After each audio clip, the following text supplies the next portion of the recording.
Adalah sopir rental.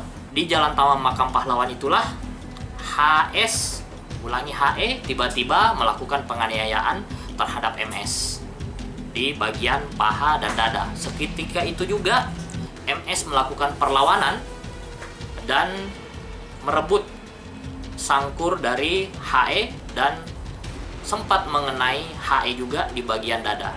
Setelah itu MS keluar dari mobil dan berteriak meminta tolong kepada warga sekitar. Sementara HE keluar dari mobil dan melarikan diri.